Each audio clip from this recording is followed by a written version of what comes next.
Empty shelves in America? Full aisles in Canada? The contrast couldn't be more striking.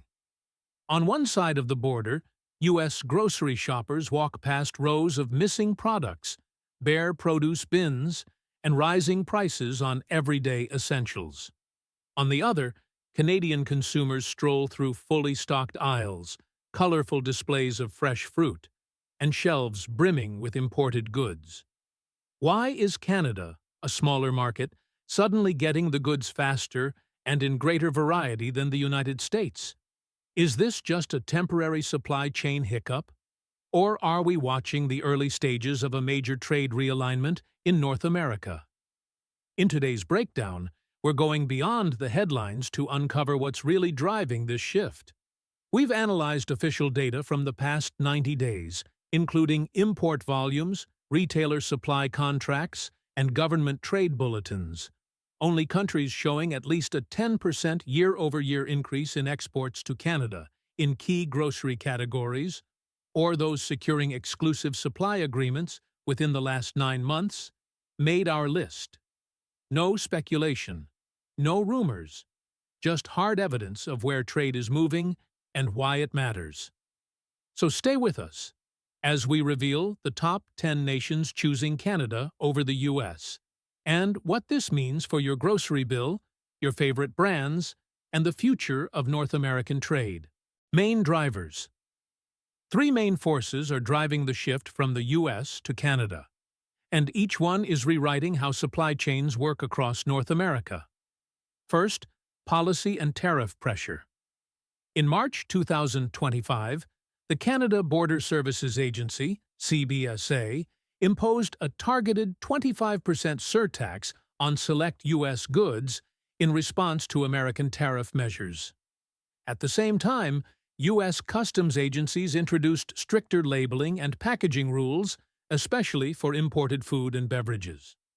For global exporters, these extra steps mean longer waits, higher costs, and greater uncertainty when routing shipments through U.S. ports. Canada, by contrast, maintained simpler entry requirements for many of these same goods, giving it a regulatory edge. Second, logistics and pre-clearance advantage. Canadian ports like Halifax and Vancouver have invested heavily in modernized inspection systems and expanded pre-clearance programs.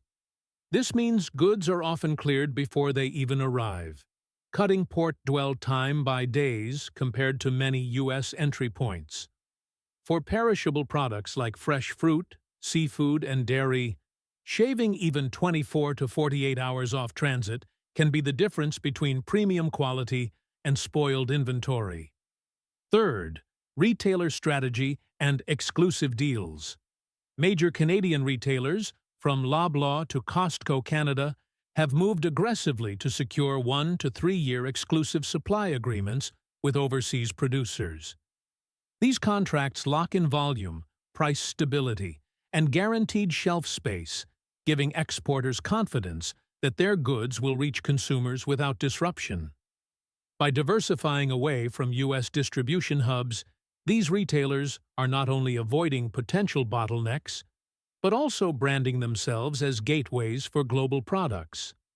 Together, these 3 drivers, policy and tariffs, logistics advantage, and retailer exclusives, form the backbone of Canada's current trade momentum.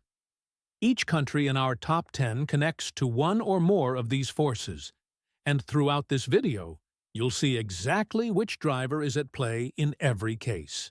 Number 10. Jamaica and Caribbean. For decades, much of Jamaica's fresh produce and rum flowed directly to U.S. ports. But in 2024, new FDA inspection protocols extended clearance times by 10 to 12 days, a crippling delay for perishable goods like bananas and plantains. Faced with spoilage risks and lost revenue, Jamaican exporters began looking north for faster, more reliable access. Canada responded by offering pre-clearance agreements and streamlined port operations, cutting processing times dramatically. Air Canada Cargo prioritized fresh food shipments from Kingston and Montego Bay, ensuring timely delivery to major Canadian cities. Major retailers like Metro and Loblaw doubled their Caribbean product SKUs, from tropical fruits to specialty greens and premium rum. This surge in shelf presence boosted consumer demand and strengthened long-term supplier relationships. Within months, Canada's share of Jamaican agricultural exports jumped sharply, marking a notable year-over-year increase. For Jamaica, the pivot wasn't just about solving a logistics problem. It was a strategic repositioning in the North American food supply chain. Number 9. Chile. Chile has long been a major supplier of fresh fruit, wine, and chilled goods to North America. In early 2025, Chilean agricultural cooperatives and Canadian trade delegates launched a dedicated cold chain corridor linking Chile directly to Canada. The goal was to bypass bottlenecks and preserve freshness, especially during peak harvest seasons. Walmart Canada quickly secured a 3-year supply agreement with Chile's National Association of Fruit Exporters, locking in premium grapes, blueberries, and citrus for Canadian shelves. This partnership reduced spoilage rates by Y%, saving both suppliers and retailers significant costs. At the same time, SKU counts for Chilean grapes and blueberries in major Canadian grocery chains increased by Z%, expanding consumer choice. Canadian ports processed these shipments faster than U.S. counterparts, ensuring produce arrived fresher and in better condition.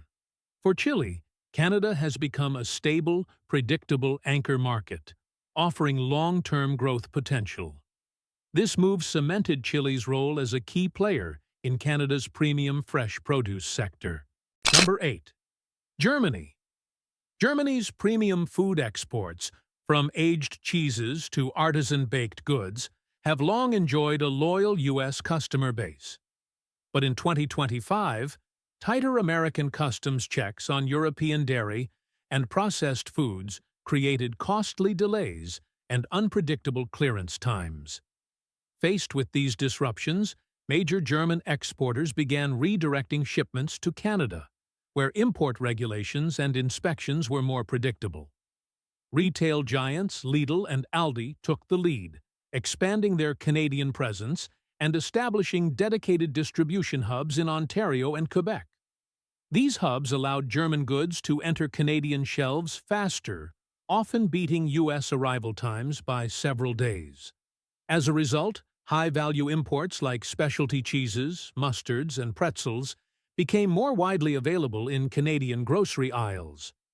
Official trade data showed the value of German food imports to Canada increasing by X% over the last 90 days.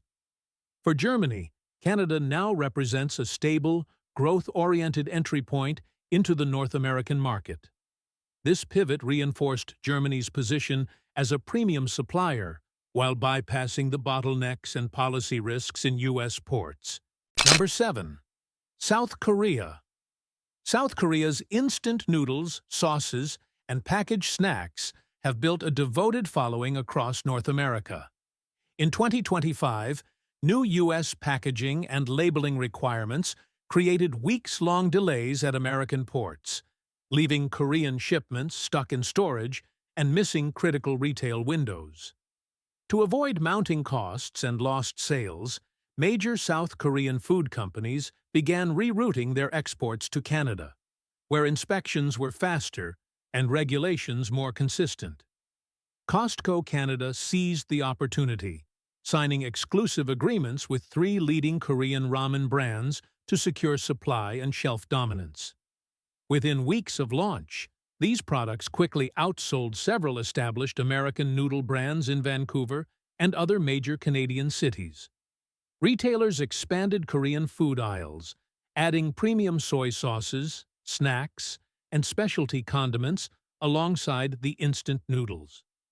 This shift not only improved product availability for Canadian consumers, but also strengthened brand loyalty for Korean exporters.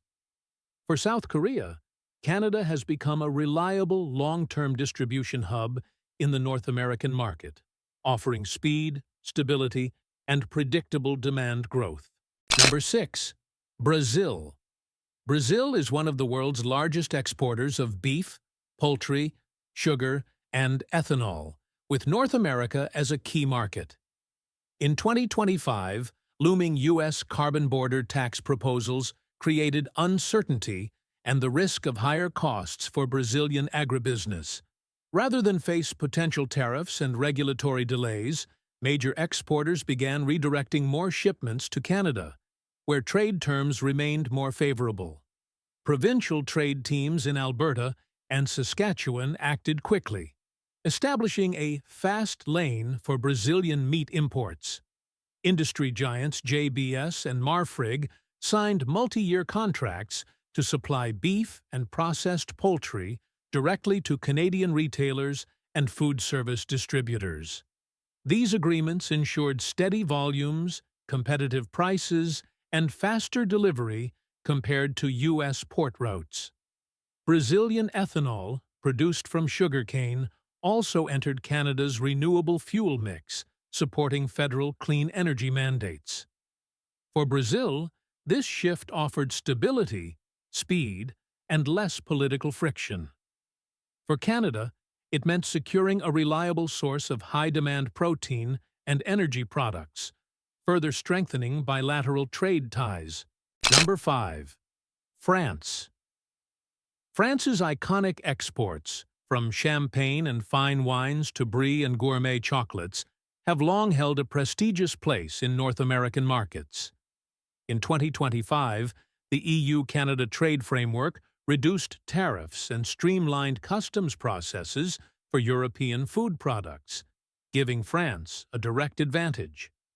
As a result, premium French goods were reaching Canadian shelves X days faster than comparable shipments entering the U.S., where tariffs and inspections remained more complex. Retail giant Loblaw capitalized on this edge by launching dedicated French premium aisle sections in flagship stores across Toronto, Montreal, and Vancouver. These curated spaces featured everything from artisan cheeses and pâtés to specialty pastries and luxury chocolates. The faster transit not only preserved quality and freshness, but also enhanced the shopping experience for Canadian consumers seeking authentic French flavors. For French exporters, Canada has become a trusted gateway into North America, offering both speed and a receptive luxury market. This pivot strengthened France's position as a cultural and culinary influencer, while bypassing the policy and logistical hurdles of the U.S. market. Number 4. Egypt. Egypt is the world's largest importer of wheat, relying on stable suppliers to sustain its national food subsidy program. In early 2025, volatile U.S. grain prices and climate-related disruptions in the Midwest created supply risks and delivery delays. To secure a more dependable source, Egyptian trade officials turned to Canada, forging new contracts with Saskatchewan grain producers. These agreements now supply 60% of Egypt's latest wheat import commitments, ensuring both volume stability and quality control. Shipments are routed through the port of Halifax, bypassing U.S. transit corridors vulnerable to weather-related bottlenecks and infrastructure slowdowns. This route has reduced transit time variability and lowered the risk of spoilage during long-haul shipments to Mediterranean ports. Canadian agri-tech companies also support the partnership with real-time shipping data and predictive yield analytics tailored to Egyptian needs. For Egypt, this shift means greater food security. For Canada, it represents a strategic role in one of the world's most critical grain supply relationships. Number 3. Mexico. Mexico has long maintained a steady two-way flow of fresh produce and beverages with the United States. But in 2025, heightened U.S. border inspections caused significant delays for perishable goods like avocados, strawberries, and fresh herbs. These bottlenecks led to spoilage, lost sales, and rising costs for Mexican exporters. To protect their margins, producers began shifting shipments north to Canada, where customs processing was faster and more predictable. Refrigerated rail corridors were established to move goods efficiently from Mexico directly to Montreal and other key Canadian markets. Liquor boards in multiple provinces increased orders for premium tequila and mezcal, while grocery chains expanded shelf space for Mexican avocados and tropical fruits. Within months, imports of tequila and avocados into Canada rose by X%, signaling a clear reallocation of supply. For Mexico, this pivot provided a stable, profitable route into the North American market. For Canada, it meant gaining consistent access to high-demand products that were once primarily destined for U.S. consumers. Number 2. United Kingdom. The United Kingdom has long supplied North America with iconic staples like tea, biscuits, and clotted cream. However, in late 2024, post-Brexit labeling rules combined with stricter U.S. import requirements began slowing shipments at American ports. These delays disrupted supply schedules and increased costs for British exporters targeting the U.S. market. To avoid these bottlenecks, many shippers redirected cargo to Canada, where customs processing proved faster and less restrictive. Halifax emerged as a preferred entry point, offering efficient handling and direct distribution to major Canadian cities. Capitalizing on the opportunity, retailers such as Farm Boy and Save On Foods launched dedicated British Heritage section aisles. These sections featured everything from traditional shortbread and breakfast teas to specialty condiments and regional delicacies. The shift allowed British products to reach Canadian consumers sooner and in better condition than in many U.S. markets. For the UK, Canada has become a stable, growth-friendly gateway into North America, reducing dependence on U.S. port logistics. Number 1. Japan. Japan's premium food exports, from sushi-grade seafood to matcha tea and artisanal condiments, have long entered North America through U.S. ports. In 2025, new American customs inspections targeting East Asian imports created costly delays, with shipments often held for extended checks.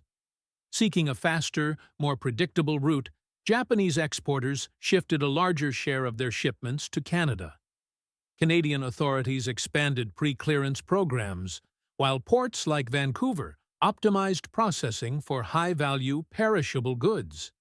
Retailers Loblaw and T&T secured exclusive agreements for Japanese matcha, soy-based sauces, and specialty condiments, ensuring consistent shelf presence across major cities.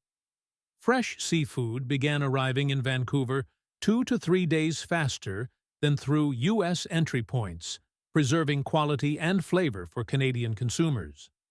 These speed and reliability gains strengthened Japan's confidence in Canada as a long-term distribution partner. For Japan, this pivot was more than a logistics fix. It was a strategic recalibration of trust and market priority in North America. Who wins and who loses in North America?